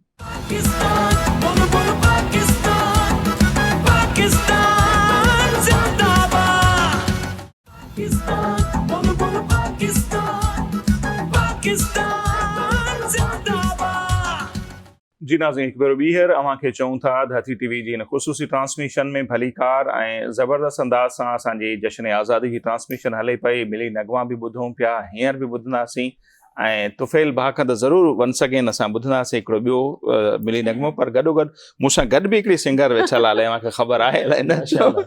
हिकिड़ो आर्टिस्ट वेठो हुजे त हुनजे मन में बि हूंदो त असां अव्हां खां पुछंदासीं। पेपर इन करे आउं लीक पियो कयां जीअं हू तयारी करे सो ब्रेक खां पोइ वरी कुझु नवनि महिमान बि असांखे जॉइन कयो आहे। फारूक मोराई साहब बि असांजा डायरेक्टर न्यूज़ आहिनि धरती टीवी जा, उन्हनि जॉइन कयो आहे। फारूक साहब अव्हांखे भलीकार चऊं था। इमदाद सुमरा साहब हूअं ई ट्रांसमिशन में असां सां गॾु आहिनि, वक़्तन फ़वक़्तन असांखे अपडेट कंदा पिया। Over to you. Farooq sahab, हले पई ॻाल्हि ॿोल त कीअं सेलिब्रेशन अॻु में थींदी हुयूं। अॻु में हिकिड़ी ॻाल्हि जेको आहे सो तुफ़ैल साहब चई त अॻु में जीअं स्कूल्स में जंहिं नमूने आज़ादी जी सेलिब्रेशन थींदी हुयूं त उहो हाणे नज़र कोन थियूं अचनि। तव्हां छा थो लॻे प्राइवेट सेक्टर जो हिन में वॾो हथु अची वियो आहे, छाकाणि सरकारी स्कूल घणे क़दुरु वीरान थी विया आहिनि, ॿारड़ा वधीक जेको आहे प्राइवेट इंस्टीट्यूशन्स जो पाण वटि एतिरा अची विया आहिनि, उहो अहिड़े नमूने नथा सेलिब्रेट कनि या मल्हाइनि जीअं सरकारी सेक्टर में मल्हाया वेंदा हुया। छा था सम्झो तव्हां? ॾिसो, असां नंढा हूंदा हुआसीं जॾहिं 14 अगस्त जो ॾींहुं हूंदो हो त उन जी इलाही केतिरे हफ़्ते 10 ॾींहंनि खां पोइ तयारी कंदासीं। मेजर सामल साहब मुंहिंजो क्लास फेल अथव पहिरीं खां वठी मैट्रिक ताईं, त मां तव्हां हिन खे सॼी ख़बर आहे त भई जेको आहे कहिड़े नमूने असांखे रिहर्सल कराई वेंदी, जेको आहे त मतिलबु जेके क़ौमी नगमनि जी रिहर्सल कराई वेंदी त भई जेको आहे रिहर्सल थिए ऐं जेको आहे तयारी कराईंदा। पोइ जेको बाक़ाइदा कॾहिं कॾहिं त ईअं थींदो असांखे उनजी जेको आहे जीअं टेबलो या ड्रामो जेको थींदो आहे, पोइ जेको भई कीअं पाकिस्तान ठहियो, पोइ कहिड़े नमूने कंहिंखे क़ाइदे आज़म बनाईंदा, कंहिंखे अलामा इक़बाल बनाईंदा, कंहिंखे काशे, मतिलबु जेको आहे उहो हूंदो हो। हाणे जीअं जीअं जेको आहे सो हिकिड़ो दुनिया तरक़ी करे पई, तव्हां ॾिसो त घणियूं शयूं पोइते रहिजी वियूं आहिनि। अख़बार पोइते रहिजी वई आहे, हींअर अख़बार जी एतिरी कान्हे का एतिरी दिन बर्थ या जेको आहे हींअर सॼो सोशल मीडिया डिजिटल मीडिया आहे, त उन में जेको आहे इहे शयूं थोरियूं पोइते रहिजी वियूं आहिनि। लेकिन ॾिठो वञे त जेको आहे सो असांजी आज़ादी जो ॾींहुं आहे उहो असांखे जेको आहे न शइ निशान तरीक़े सां जेको आहे मल्हाइणु खपे। इहो असांजो जेको आहे मुंहिंजो ख़्यालु किरदारु इहो आहे जेको असांखे ॾेई विया असांजा वॾड़ा, जेके असांखे हींअर तव्हां ॾिसो फ़लस्तीन में पंहिंजे वतन जे लाइ हू केॾा परेशान आहिनि। रोज़ाना अलाए केतिरा माण्हू शहीद पिया थियनि, हुननि ते केतिरा ज़ुल्म पिया थियनि ऐं छा नथो पियो हुते थिए। लेकिन हुनजो पंहिंजो वतन को कोन्हे, पंहिंजो घर हूंदे, पंहिंजो वतन हूंदे हू जेको आहे हू बिल्कुलु उहे आहिनि बेघर आहिनि। ऐं जेको आहे केॾी महिल बि हुनखे ख़तरो आहे त केतिरा माण्हू शहीद थी विया आहिनि, हज़ारे माण्हू शहीद थी विया। उहे उन्हनि आज़ादी जी क़दुरु उन्हनि खां पुछो जे जिन सां इहो थिए पियो। त असांखे जेको आहे सो इन ॻाल्हि जी जेको आहे सो क़दुरु करणु खपे। हींअर जेके पुराणा जेके प्रोग्राम आहिनि या उहे हाणे त तव्हां ॾिठो हूंदो त जेके सरकारी स्कूल वञी जेके आहिनि उन्हनि में का अहिड़ी ॻाल्हि कान्हे, थिए थो प्रोग्राम इहो कोन थो, लेकिन एतिरे क़दुरु न आहे जो पहिरीं जेको जोश ख़रोश हूंदो उहो न आहे। बाक़ी जेके प्राइवेट स्कूल आहिनि उहा हुननि जी पंहिंजी मर्ज़ी हूंदी आहे त भई कहिड़े नमूने सेलिब्रेट कंदा आहिनि उन प्रोग्राम खे ऐं कहिड़े नमूने मतिलबु उहा ॻाल्हि कान्हे जज़्बो जेको पहिरियों जज़्बो असां जेको पंहिंजे बचपन में ॾिठोसीं या जेका ॻाल्हि ॾिठीसीं। मूंखे यादि आहे त भई जेको आहे सो बाक़ाइदा स्कूलनि जो पाण में मुक़ाबिलो थींदो त केरु सुठो जेको आहे ॻाए थो, केरु सुठो जेको आहे जेको इन ते ड्रामो कंहिं जेको कयो आहे। लेकिन हींअर बहरहाल एतिरी ॻाल्हि न आहे जेका पहिरियां हुई। असांजे नंढपिण जी ॻाल्हि हुई, असां हाणे उहे छॾे आयासीं। हाणे असांजा ॿार आहिनि जेके उहे जेको पढ़नि पिया, बल्कि उहे बि जेको आहे पढ़ी चुका आहिनि। हाणे उहा ॻाल्हि कान्हे का, जीअं जीअं जेको आहे मामिलो जेको आहे दुनिया डिजिटल ते पई वञे, हींअर उहा ॻाल्हि कान्हे। सिस्टम चेंज थी विया आहिनि, अॻु में पाड़ा हूंदा हुया। ॻाल्हि खे कल में साईं जी ॻाल्हि खे हिकिड़ी हथी ॾिबी त मुक़ाबला थींदा। हाणे छा आहे जो असांखे स्कूल में जेको पढ़ायो वेंदो उनजो हिकिड़ो अलॻि सब्जेक्ट आहे, अलॻि प्रोग्राम आहे। या असां जेके गेम्स कंदा हुआसीं साल साल उहो अलॻि प्रोग्राम। लेकिन सेलिब्रेशन वारो जेको टाइम हूंदो 10 ॾींहं 15 ॾींहं उन जो एॾो अजीबो गरीब शहर में चर्चा हूंदी यार हाई स्कूल नंबर 2 में वियासीं यार हुननि छोकिरनि जी यार परेड ॾिठीसीं यार हुन छोकिरनि जी ड्रेस ॾिठीसीं वरी उतां प्रोग्राम ठहिया किथे हाई स्कूल नंबर 1 में साईं उते त चर्चा हलनि पिया तव्हां छा पिया कयो वरी उतां ॿिए स्कूल मां इहे बाक़ाइदे पूरो चर्चो हलंदो हो सॼो जो सॼो 10 ॾींहंनि में हाणे मुक़ाबिलो अञा थियो ई कोन्हे असां अञा स्टेज ते पहुता कोन आहियूं गुफ़्तगू में मुक़ाबिला शुरू थी वेंदा त असां सुठो कंदासीं पंहिंजे मुल्क खे जेके बि असां शयूं ॾिनियूं आहिनि असांखे या असांखे जेके किताबुनि में पढ़ायूं वियूं आहिनि या असांखे जेको ॿुधायूं उन खे असां सुठी परफॉर्मेंस करे क़ाइदे आज़म जो रोल कंदासीं ही कंदासीं सुठो रोल करे करे इहो एवॉर्ड अच्छा उन में एवॉर्ड मिलंदो हो उन शहर उन स्कूल खे इहो हुजणु खपे इहो हुजणु खपे अचण वारी नस्ल जे लाइ इन खां वधीक न आसान सुठा प्रोग्राम्स थियणु खपनि अच्छा मां तव्हांजी हाणे मां ट्रैक ते अगरि ॻायां थो मां अगरि ट्रैक ते ॻायां थो त हिकिड़ो बाउंड आहे हिकिड़ो 5 मिंटनि में मूंखे इन खे परफॉर्म करिणो आहे अगरि जेकॾहिं मां लाइव ॻायां थो त मां आज़ादु आहियां मुंहिंजी वेरिएशन आज़ादु आहे मुंहिंजी वॉइस आज़ादु आहे मां इन 5 मिंटनि वारे ट्रैक खे पब्लिक खे मज़ो अचे थो त मां उन खे 5 मिंटनि जा ॿिया वधाईंदुसि 6 मिंट ॿिया वधाईंदुसि मां ॾिसां पियो त उहो चवंदा बंदि न कजो हाणे मां ट्रैक खे त बंदि करे सघां थो न 5 मिंटनि में वैसे ई उहो बंदि थी वियो आहे त लाइफ ईअं आहे तव्हां उन में 5 बच्चनि खे 5 ॿारनि खे स्कूलनि में इन ॻाल्हि जो गवर्नमेंट ख़ासि करके वठे त जेको स्काउट्स पुठियां हुया जेके अॼु खां 15, 20, 25, 30 साल पहिरियां इहो जेको जज़्बो हो मुल्क जे लाइ उहो हिननि ॿारनि में बि ॾियो भले सोशल मीडिया केतिरी बि तरक़ी करे भले मोबाइल केतिरी बि तरक़ी करे लेकिन जेका शइ लाइव ॾिसण में मज़ो ईंदो आहे उहा तव्हांखे मोबाइल में मज़ो कोन्हे सही पर इन सिलसिले में पाण खे कुझु करिणो पवंदो न तव्हां जी पब्लिक फिगर आहियो साईं आहिनि असां माना पंहिंजनि पाड़नि में माना वरी सां रिवाइव कीअं कजे सॼे सिस्टम खे बिल्कुलु करणु खपे 70s जे शुरू हुयो न जेका फारूक साहिब ॻाल्हि करे पियो 70 असां 79 में मैट्रिक कई असीं गॾु त हिकु इहो अर्ली उहो पीरियड हुयो जंहिंमें उहे सभु माण्हू जिन कुर्बानियूं ॾिनियूं पाकिस्तान में ओॾी महिल ताज़ो पाकिस्तान ठहियो 10 साल बि कोन थिया हुया 70 में उहो जेको उरूज हो उहो त हाणे त मुश्किल आहे जो वरी मोटे लेकिन स्टिल ओॾी महिल तव्हां ॾिसो ज़मीदार अख़बार हुई चाहे मीडिया जो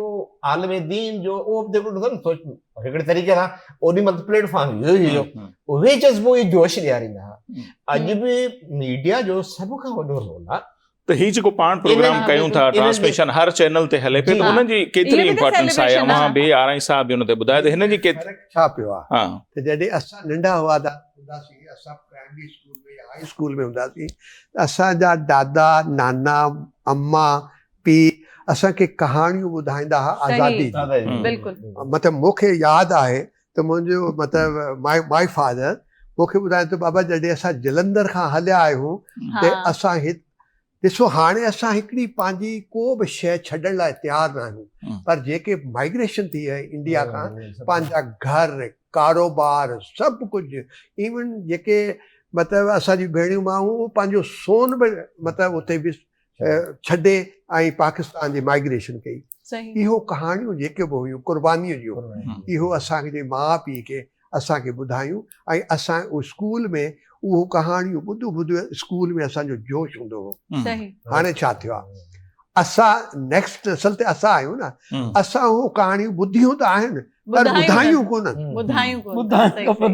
असां मतिलबु मुंहिंजे ख़्याल में जेके बि 70 खां पोइ जेके आई आहे पौध आई आहे हुननि खे ज़रूरी हो त पंहिंजे जेके ॿार हुआ हुननि खे उहो आज़ादी जूं कहानियूं कंटिन्यू करणु आहे हुननि खे ॿुधाइणो आहे त बाबा ही जेके मुल्क आज़ाद में तव्हां रहो पिया हिननि लाइ इहो क़ुर्बानी आहिनि असांजे वॾनि जी जेके उन्हनि ॾिनियूं आहिनि त तव्हां आज़ादु आहियो पर असां उहो ब्रेक करे छॾियोसीं हाणे आऊं पंहिंजे ॿारनि खे उहो कहाणियूं नथो ॿुधायां इहो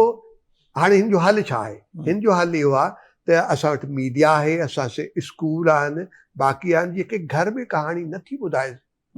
ॿुधाए सघूं त स्कूल त आहे न हिकिड़ो मीडियम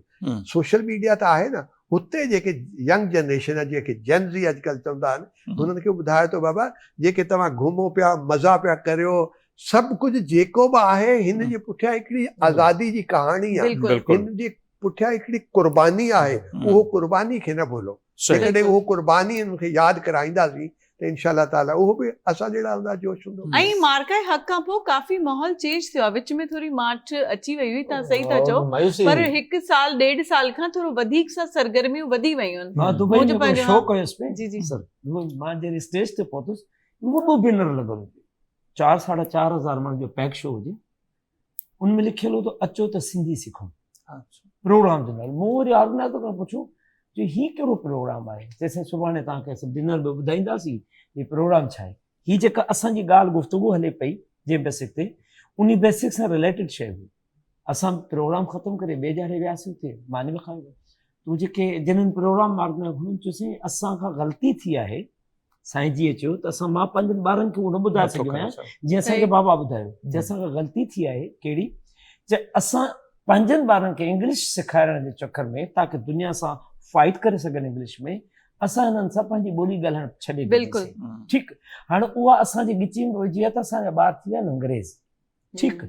हाणे मूं वटि जो कारोबार आहे, मूं वटि वॾो बिज़नेस आहे, मूं वटि 8-10 फैक्ट्रियूं आहिनि, हिते कारोबार आहे, लेकिन मुंहिंजे मरण खां पोइ त अंग्रेज़ जे हथ में ॾिनी। ही घर में बाबा चवण जे लाइ तयारु कोन्हे, अम्मा चवण जे लाइ तयारु कोन्हे, अधी लफ़्ज़ जे लाइ सिकाए छॾियो था।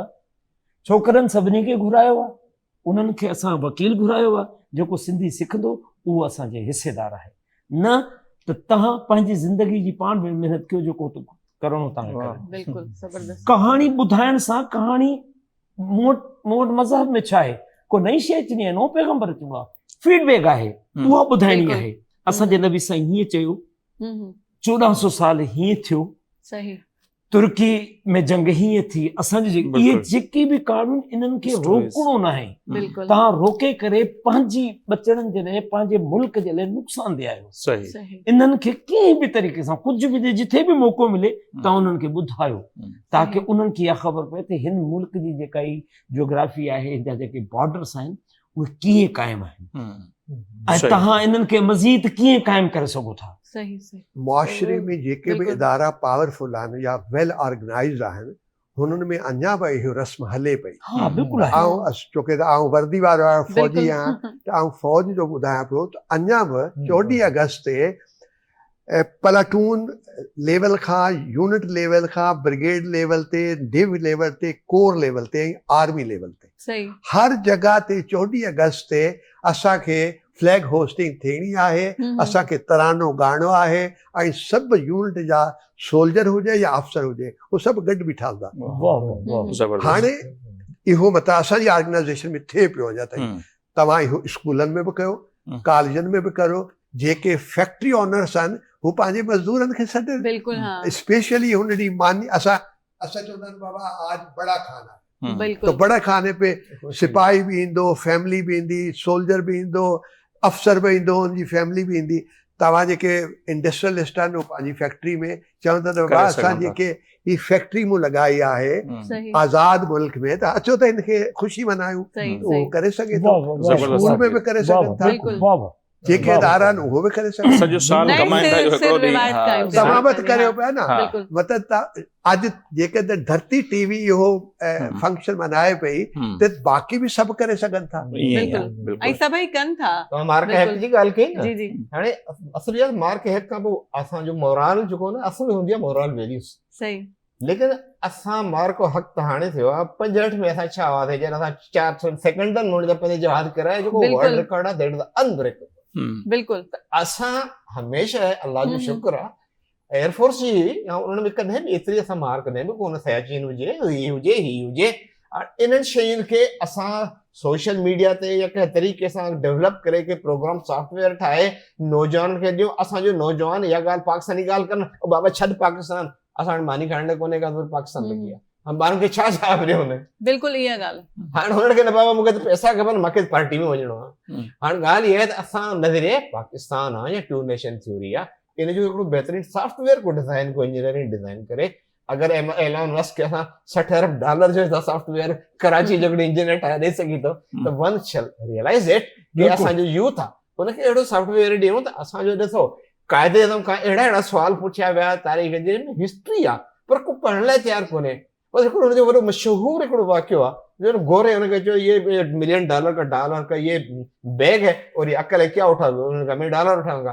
कहता क्या तो डॉलर उठाएगा, मैं होता था अक्ल होता था, जिसके पास जो नहीं होती चीज वो उठाएगा ना। तेरे पास अक्ल नहीं है, तुमने अक्ल उठा लो। मेरे पास डॉलर नहीं, मतलब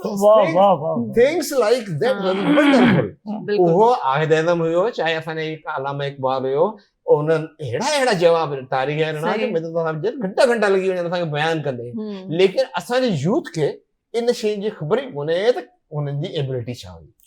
जे इहे मुल्क ईअं कोन उन्हनि जी तकरीरूं था ठहियो, बिल्कुलु उसूल था ठहियो। हाणे हिकिड़ो वरी नगमो थी वञे मुंहिंजे ख़्याल में,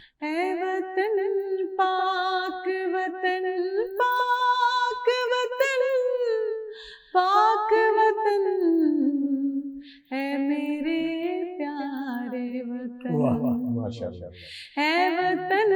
पाक वतन, मेरा दिल तेरी मोहब्बत का है, जान बख्श दया, मेरा सीना तेरी अजमत का है, रंगीन हिस्सा, मेरे महबूब वतन तुझ पे अगर जाऊं निसार, मैं समझूंगा ठिकाने लगा सरमाए तन, है वतन पाक वतन, है वतन पाक वतन, पाक वतन,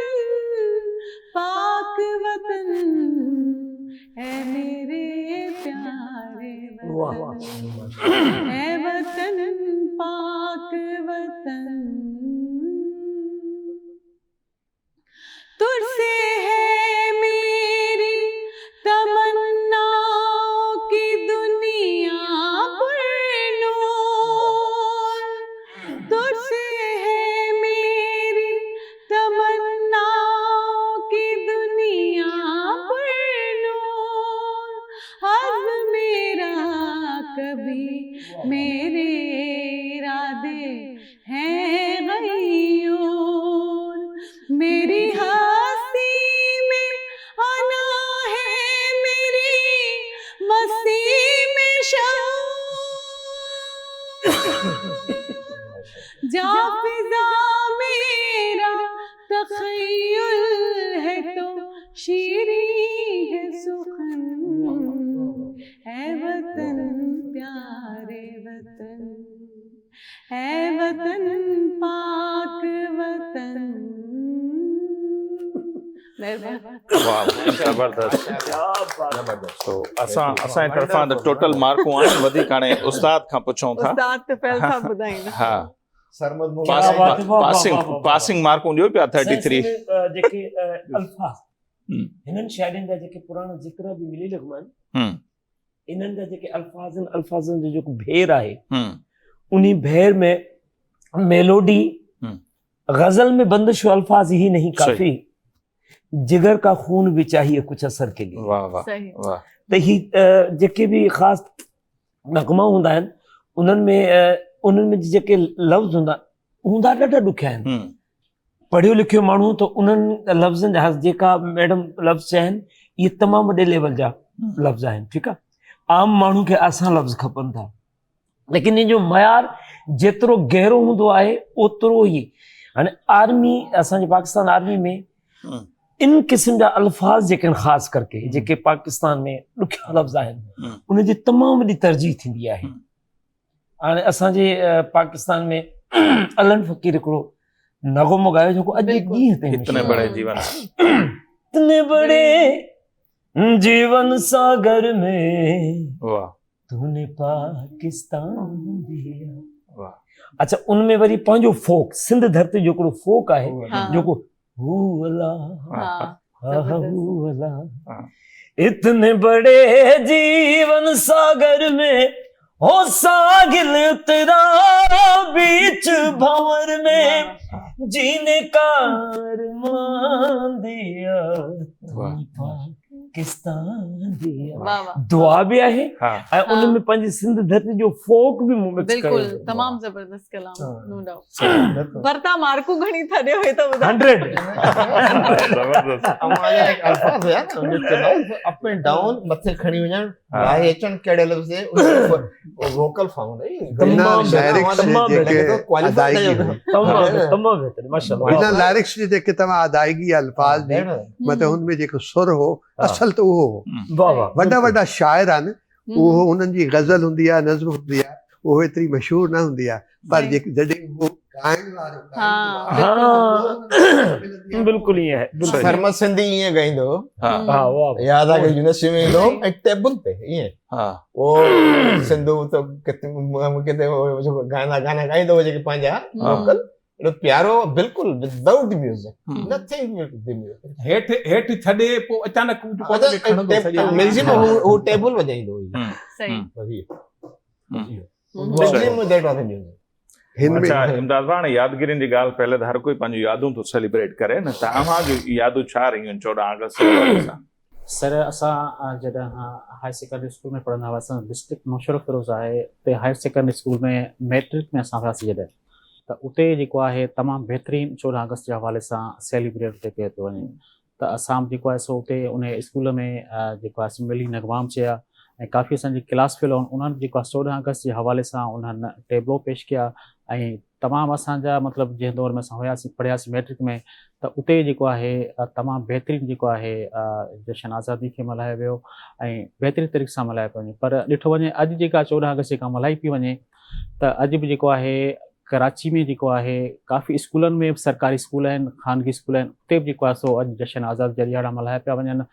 वॾे तइदाद में रैलियूं कढी पई वञनि उते ऐं हिन वक़्तु बि जेको आहे सिंध असेंबली में तक़रीब जेका आहे उहा जशन आज़ादी जे हवाले सां उहा उते हिन वक़्तु जारी आहे उते जेको आहे सिंध असेंबली जेको स्पीकर साहिबु आहे अवैस कादर शाह साहिबु उन जेका आहे या हुन उते जेका आहे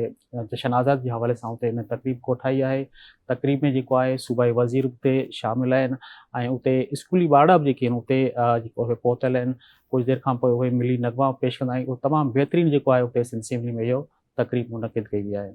ज़बरदस्त सो ॾाढो जो मतलब तकरीबूं थी रहियूं मां तव्हांखे हिकिड़ी ॻाल्हि ॿुधायां त जेको आहे सो माना पाकिस्तान जे हवाले सां इहा आहे त असांजे वॾड़नि जूं जेको आहे इहे कावशूं आहिनि त ऐं ॿी ॻाल्हि त जेको आहे सो जीअं असां जेका चवंदा आहिनि त यार जेको आहे सो फलाणो जुमे जे ॾींहुं ॼाओ आहे माना या कंहिंजी डेथ थींदी आहे त यार सुठो ॾींहुं मिलियो हुनखे असां पाकिस्तान जे हवाले सां इहो चवंदासीं त भई 27 रमज़ान मुबारक ते हिनजो वजूद थियो इहो हिकिड़ो असांजे लाइ जेको मतिलबु वॾो ॾींहुं हो ऐं उन खां अलावा तव्हां इहो ॾिसो त भई जेको आहे सो गुज़िरिया तव्हां हिकिड़ो अमेरिकन सदरनि जा बयान बि आहिनि त फ़ौज पाकिस्तान जी हुजे ऐं असलो अमेरिका जो अची असां सॼी दुनिया ते हुकूमत करे सघूं था माना एतिरे क़दुरु जेको माना पाकिस्तान जी जेको किरदारु ऐं उन खां पोइ जेको हीउ मर्क हक़ थियो इन खां पोइ हींअर तव्हां इहो ॾिसो त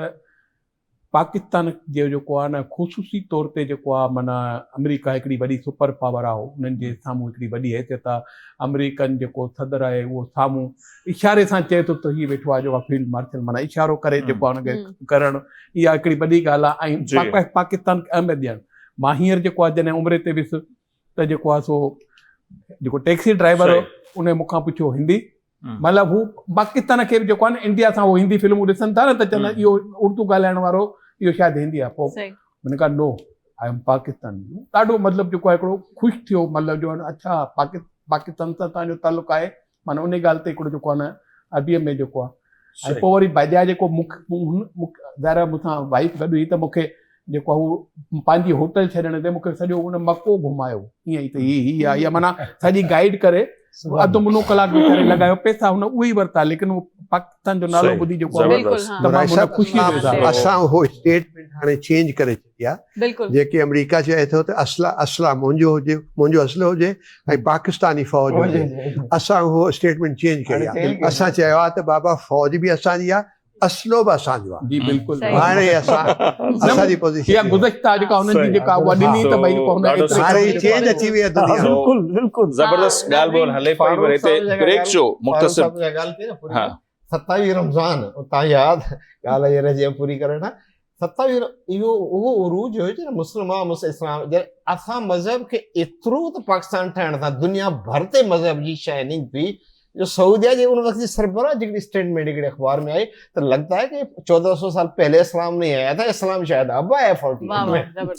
1948 में इस्लाम आया, वो 1400 साल पहले नहीं आया था। इस तरह यार इतना जज्बो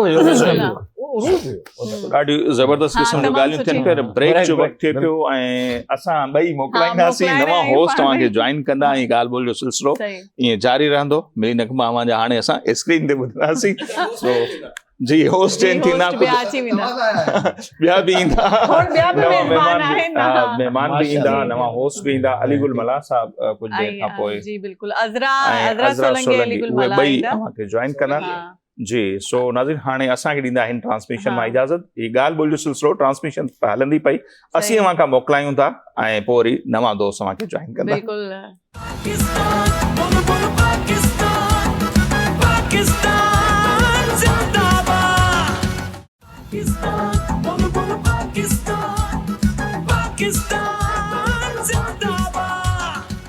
जी सलाम वालेकुम। असांजो प्रोग्राम जारी आहे, जश्न आज़ादी जो प्रोग्राम आहे। धरती टीवी पंहिंजो पाण मल्हाईंदी आहे हर साल, जीअं हिन साल बि ख़ूबसूरत सेट असां जश्न आज़ादी जे लाइ मल्हायो आहे। ऐं हूअं त असांजो हर ॾींहुं पंहिंजे मुल्क जे लाइ आहे ऐं इन धरतीअ ते घुमूं पिया, मुल्क जा नारा पिया हणूं। असांजो जेको फ्लैग आहे, झंडो आहे, उहो बि ज़िंदाबाद आहे। ऐं असांजे मुल्क जी तरक़ी ॾींहों ॾींहुं पई थिए, इहा असांजे लाइ, असांजी नसलुनि जे लाइ, असांजे वॾनि जे लाइ, नंढनि लाइ ॾाढी ख़ुशी आहे। जेके दुनिया में ॿाहिरि माण्हू रहनि था उहे बि ख़ुशियूं पिया मल्हाइनि, असांजो मुल्क तरक़ी पियो करे। जीअं त जश्न आज़ादी खे असां सालगिरह तौर बि ॾिसंदा आहियूं, त सालगिरह इन जे लाइ जो केक जो बंदोबस्तु थींदो आहे, इन लाइ त मुंहुं मिठो करिणो हूंदो आहे माण्हुनि जो। असांजा महिमान मौजूदु आहिनि, कुझु नवां महिमान आहिनि, कुझु पुराणा वेठल आहिनि, कुझु नाला जेको आहे सो असांजी नंढड़ी वेठी आहे हिते। बिल्कुलु पहिरियां त जेको आहे असां जीअं तव्हां केक जी ॻाल्हि कई आहे, त पहिरियां त मां सभिनी खे पाकिस्तान जे जेका 79 सालगिरह आहे असांजी, 79 सालनि जो थी वियो आहे पाकिस्तान, उनजी मुबारक ॾींदसि मुंहिंजे तरफ़ां, मुंहिंजी पूरी टीम जे तरफ़ां, धरती टीवी नेटवर्क जे तरफ़ां। ऐं ॿियो इहो त जेको आहे 14 न्यूज़ जे तरफ़ां बि, छो जो ज़ाहिर ॻाल्हि आहे हाणे सभु असां हिकु ई आहियूं। अच्छा, केक कटण में जिन महिमाननि खे असां शामिल कंदासीं, सभ खां पहिरियां त जेको असां गॾु आहिनि असांजा CEO साहब सैयद मज़ाहिद साहब जेके मेहराट ग्रुप जा जेको आहे CEO आहिनि, उन्हनि जी मौजूदगी जो असां फ़ाइदो वठंदासीं। उन खां पोइ वरी अलीगुल जेके नवां महिमान असांजा आया आहिनि, जंहिंमें राणा अशफाक रसूल साहब आहिनि, अब्दुल रज़ाक बाजवा साहब आहिनि, ऐं इम्तियाज़ खान रान साहब आहिनि। उन्हनि खां अलावा जेके आहिनि, उन्हनि खां अलावा जेके वरी असां 14 न्यूज़ जी तरफ़ हलंदासीं, त उन खां पहिरियां मां तव्हांखे ॿुधाईंदल मसरूर खान साहब। 14 न्यूज़ मां असां जेको कंट्रोलर न्यूज़ खे बि दावत ॾींदासीं, जेको आहे सदी फसी साहब खे, त उहे बि कटिंग में शामिल थींदा। उन खां पोइ जेको आहे डायरेक्टर प्रोग्राम्स आहिनि दानिश अली साहब, उन्हनि खे बि असां जेको दावत ॾींदासीं। उन खां पोइ director news Masroor Khan 14 news जा आहिनि, उन्हनि खे बि असां दावत ॾींदासीं। बाक़ी जेके खोड़ सारा महिमान असां सां गॾु आहिनि, पर असां केक कटण खां पहिरियों जेको आहे तुफ़ैल भाउ सां गॾु आहे, त असां ख़ूबसूरत हिन ट्रांसमिशन में ख़ूबसूरत गीत ॿुधंदासीं। माशाल्लाह तुफ़ैल खान सजरानी, अल्लाह से हयाती ॾियसि, पूरो झंडो पाए आयो आहे अॼु। हिनखे ॾिसूं था असांखे लॻे थो ॼण फ्लैग हिन साइड ते पियो आहे, त हिन ख़ुशीअ में सर धरती टीवी तरफ़ां भेट आहे पाकिस्तान के, पाकिस्तान जी सालगिरह जे मौके ते बस बिस्मिल्लाह। माना सेहत याब थियो आहे, हिन जी बि मुबारकबाद। त अल्लाह सही माना असांजे लाइ, मुंहिंजी घरवारी चवंदी दुआ घुरूं था, मुंहिंजे पुट जी शादीअ ते हिनखे ॻाइणो हुयो, इहो वञे थो पियो छा, अलाह घुरूं था वापसि ईंदो, हाणे पाकिस्तान थी आयो आहे। जी बिस्मिल्लाह।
पाकिस्तान